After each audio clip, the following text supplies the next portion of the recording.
आज से करीब 6 साल पहले 2017 में 84 साल के इस आदमी ने 1 करोड़ रुपए इंडियन आर्मी को डोनेट किए। और ये आदमी कोई बड़ा बिजनेसमैन नहीं है। ये आदमी नॉर्मल से बैंक में एक क्लर्क था जो कि कई सालों पहले नौकरी से रिटायर हो चुके थे। और सबसे सरप्राइजिंग फैक्ट ये है कि इन्होंने जो ये 1 करोड़ रुपए इंडियन आर्मी को डोनेट किए, ये इन्होंने किसी लॉटरी में नहीं जीते, बल्कि ये कई सालों से अपने पैसे को सेव कर रहे थे और उस सेविंग को इन्वेस्ट भी कर रहे थे, जिसके चलते कंपाउंडिंग की हेल्प से इन्होंने इतना पैसा कलेक्ट किया और इंडियन आर्मी को डोनेट किया। इस रियल लाइफ एग्जाम्पल का मॉरल ये था कि कई बार पैसे के साथ आपका बिहेवियर आपकी पैसे की नॉलेज से ज़्यादा इम्पॉर्टेंट होता है। चाहे आपके पास फाइनेंस में MBA की डिग्री या हार्वर्ड यूनिवर्सिटी का सर्टिफिकेट ना हो, फिर भी आप काफ़ी ज़्यादा पैसे बना सकते हैं, अमीर बन सकते हो। जैसा कि मॉर्गन हॉसेल, जो कि ऑथर हैं साइकोलॉजी ऑफ मनी बुक के, उनका कहना है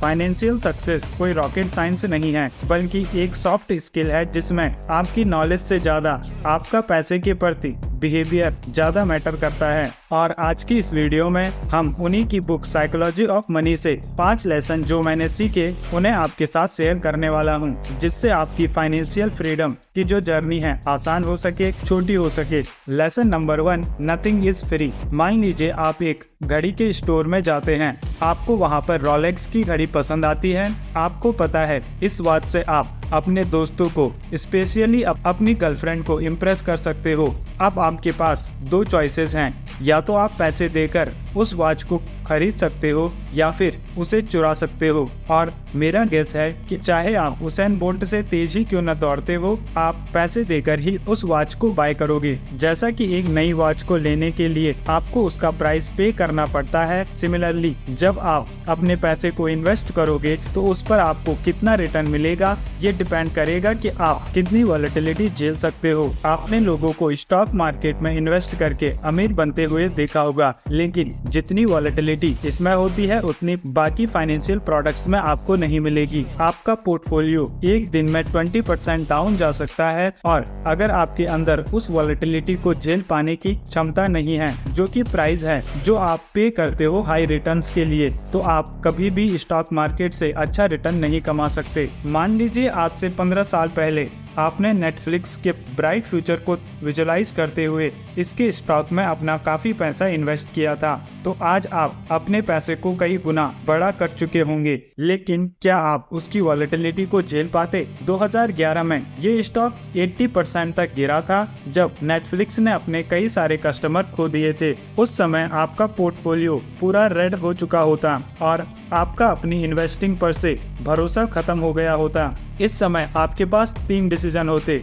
या तो आप अपने स्टॉक्स को सेल कर देते, या फिर उन्हें होल्ड करते, या फिर क्योंकि अभी नेटफ्लिक्स का प्राइस काफ़ी डाउन है तो आप और स्टॉक्स बाय करते। स्टॉक मार्केट से अमीर बनने के लिए आपको वॉलेटिलिटी को झेलने का प्राइस पे करना होता है। इस दुनिया में कुछ भी फ्री नहीं है, और स्टॉक मार्केट से भी अगर आपको पैसा कमाना है तो उसके लिए भी आपको प्राइस पे करना पड़ता है। Lesson number 2, nothing is enough. आप चाहे कितना ही पैसा क्यों ना कमा ले, अगर आप खुद को दूसरों से कंपेयर करते रहोगे तो आपको कितना भी पैसा इनफ नहीं लगेगा। जो हमारी अर्ज होती है दूसरों से ज्यादा पैसा कमाने की, वो आपके अंदर कभी ये फीलिंग नहीं आने देगी this is enough for me. अगर इसे एक स्टैटिक से समझे तो इंडिया में टॉप 1% की जो अर्निंग है वो 16 लाख पर ईयर है। यानी अगर आप महीने का 1,20,000 रुपए तक भी कमा लेते हो तो आप टॉप 1% में शामिल हो जाओगे। जिनमें से राजू नाम का एक व्यक्ति, जो कि एक डॉक्टर है, जिसकी मंथली सैलरी 1.5 लाख रुपए है, जिसके पास खुद का घर और एक कार भी है, जो काफी खुश है अपनी जॉब को लेकर और जितना भी उसने लाइफ में अचीव किया उसको लेकर। लेकिन एक बार राजू गोवा की ट्रिप पर जाता है, जहाँ पर उसकी मुलाकात होती है टॉप 1% ऑफ 1% से, जिसका नाम है जॉन। ये महीने का 60 लाख रुपए कमाता है, जिसको देखकर राजू को लगता है उसकी सैलरी तो काफी कम है और वो दुखी हो जाता है। तो आपको क्या लगता है, जॉन खुश होगा? नहीं, क्योंकि जॉन 1% ऑफ 1% ऑफ 1% यानी शाहरुख खान से एक दिन मिलता है और वो खुद को शाहरुख खान से कंपेयर करने लगता है तो उसे खुद की जो इनकम है वो काफी कम लगने लग जाती है। शाहरुख खान मुकेश अंबानी से मिलकर दुखी हो जाता है और ये एक नेवर एंडिंग प्रोसेस है। हमेशा आपको खुद से ज्यादा पैसा कमाने वाले लोग मिलते रहेंगे और ये कंपैरिजन का गेम कभी एंड नहीं होगा, जिसके चलते कई लोग इस रेस में इतना खो जाते हैं कि वे ये भूल ही जाते हैं कि उन्होंने पैसा कमाना क्यों स्टार्ट किया था। पैसा कमाने का हमारा अल्टीमेट पर्पस होता है हैप्पीनेस, ताकि हम खुद के लिए टाइम निकाल सकें, खुश रह सकें। तो आज आपकी एज चाहे जो भी हो, आपको एक पेज में ये लिखना चाहिए कि आपको कितने पैसे की जरूरत है, कितना पैसा कमा लेने के बाद आप पैसे के लिए काम नहीं करोगे। ये अमाउंट 5 करोड़, 10 करोड़, 100 करोड़ कितना भी हो सकता है, जो कि डिपेंड करेगा आपकी पर्सनालिटी पर, आपके एक्सपेंसेस कितने हैं। नहीं तो आप लगातार पैसे के लिए कभी अपनी फैमिली को, कभी अपने पार्टनर को, कभी अपने दोस्तों को सैक्रिफाइस करते रहोगे और एक पॉइंट पर आपको ये एक्सेप्ट करना ही होगा, इनफ इज इनफ। अब मैं जो मेरे पास नहीं है उसके लिए जो मेरे पास है उसे सैक्रिफाइस नहीं करूंगा।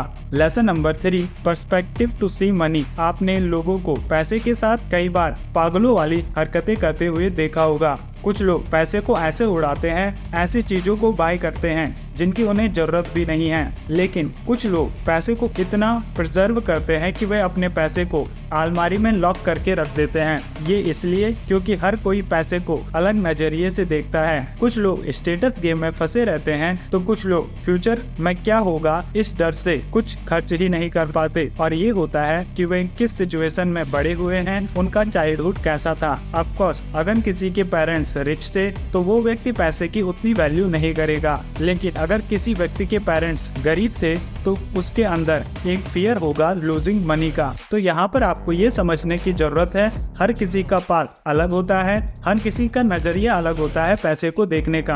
आपको ये समझना है कि आपके लिए कौन सा पाथ बेटर है, किस पाथ पर चलकर आप अपने लिए फाइनेंशियल फ्रीडम अचीव कर पाओगे। आपके लिए कौन सी चीजें इंपॉर्टेंट है और कौन सी चीजें इंपॉर्टेंट नहीं है। Lesson number 4, be ready for crisis. चाहे हम बात करें 2008 के फाइनेंशियल क्राइसिस की या फिर 2019-20 के कोविड हेल्थ क्राइसिस की, ये क्राइसिस हमारी सोसाइटी को पूरी तरीके से चेंज करके रख देते हैं और इनका बहुत बड़ा इम्पैक्ट पड़ता है फाइनेंशियल मार्केट पर। इस समय पर ज्यादातर लोग जो उन्होंने इन्वेस्टमेंट की होती है स्टॉक्स में, म्यूचुअल फंड्स में, उन्हें सेल करना स्टार्ट कर देते हैं और एक ही गाना गुनगुनाते रहते हैं, sale sale sale and sale. कुछ लोग लॉस पर अपने स्टॉक्स को बेचते हैं क्योंकि उन्हें लगता है कि जो पैसा अभी उनके पास बचा हुआ है उसे फ्यूचर के लिए कैसे सेव किया जा सके ताकि उन्हें आगे और नुकसान ना हो। कोविड के समय पर आपने देखा होगा कई सारे स्टॉक्स जो कि अच्छी कंपनीज के स्टॉक्स भी थे, वे 50 to 60% तक डाउन चले गए थे।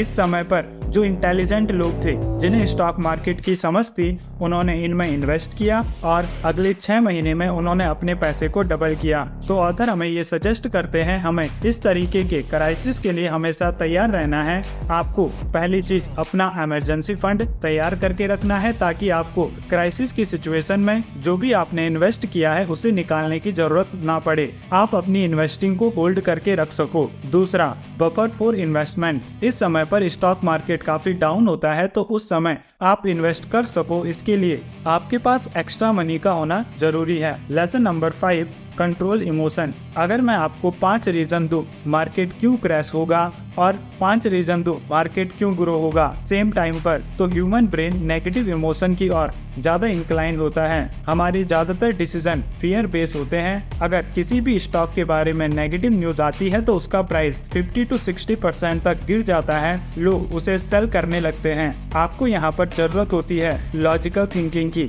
अगर आपने किसी अच्छी कंपनी में अपना पैसा इन्वेस्ट किया है तो किसी न्यूज के कारण, किसी क्राइसिस के कारण आपको अपने स्टॉक्स को सेल नहीं करना है, बल्कि उस समय आपको और ज्यादा बाइंग करनी है अगर आपको ट्रस्ट है उस कंपनी के फंडामेंटल्स पर। ऐसा ही किया था वॉरेन बफेट ने। जियाको नाम की कंपनी जिसका स्टॉक प्राइस $60 था, कुछ महीनों के अंदर ही वो $2 के आसपास आ गया था। इस समय ज्यादातर इन्वेस्टर्स डर गए थे, जो भी उनकी होल्डिंग थी जियाको में उसे सेल कर रहे थे। लेकिन वॉरेन बफेट को जियाको के फंडामेंटल्स पर भरोसा था, उन्हें अपनी एनालिसिस पर भरोसा था, इसीलिए उन्होंने काफी ज्यादा पैसा इस कंपनी पर लगाया और अगले 2 सालों में यहाँ से 3 गुना रिटर्न कमाया। तो आपको भी स्टॉक मार्केट में लॉजिकल डिसीजन लेने हैं, ना कि इमोशनल डिसीजन। आपको न्यूज़, ट्रेंड्स, स्पेकुलेशन इन पर फोकस करने की जगह फोकस करना चाहिए long term investing, fundamental analysis और फाइनेंशियल रिपोर्ट्स। ये 5 लेसन मैंने आपको दिए